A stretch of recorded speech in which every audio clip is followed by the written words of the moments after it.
Feldir was the spirit of fall, a warm, quiet person with a kind smile. His hands were soft and gentle. He would use them to paint the leaves and build warm homes and hiding places for the animals that hibernated in the winter. Whenever the fall began, Feldir's eyes would both still be bright green, and as the leaves would change color, so would the irises of his eyes. First one side became faded, then hazel, then brown, and then the other. His hair was bright red, wild and unkempt. His skin was soft and dark, with golden freckles and veins that sparkled in the faint sunlight. When he wasn't working, Feldir would spend his time with Joy, the child of the sun and summer itself.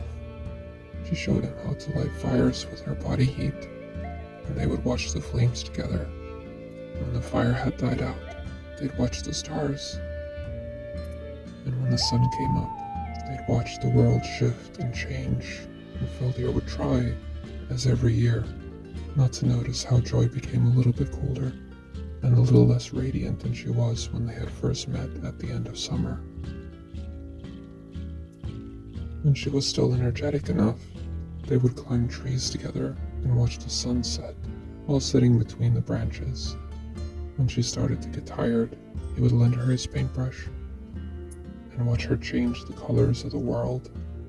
And when she became too weak, he would paint the leaves and the flowers for her and hold her until she faded away completely.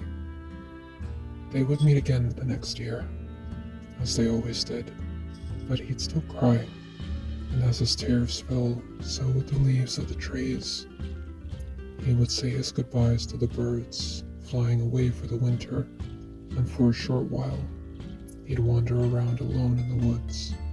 Everyone would be busy or dead or gone away, and it would be just Feldir and the fallen leaves, and the bare trees, and the cold wind howling. And the world wouldn't be as vibrant anymore, and the last of the summer's warmth will have faded away. But before long, another person would make her appearance. A young child with hair as white as snow and skin as pale as death. At first, she was afraid of Feldir, but as the years went by and she saw him helping the animals and just being alone, touching the trees and mourning his losses, she no longer saw him as a threat. And he would hide as she tried to find him, and he would hold her hand while she slept and keep her safe, like an older brother, until her father arrived as well.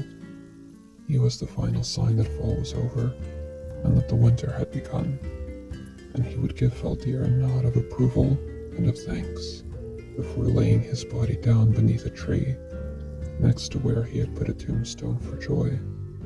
And the first thing he would see every end of summer was the light peeking through between the leaves of the tree, and the first thing he would hear was the world echoing the sound of Joy's laughter, and he would follow the butterflies to find her, again, for the millionth time, to be together just for a short while.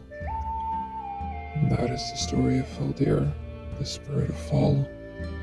Thank you for listening and watching.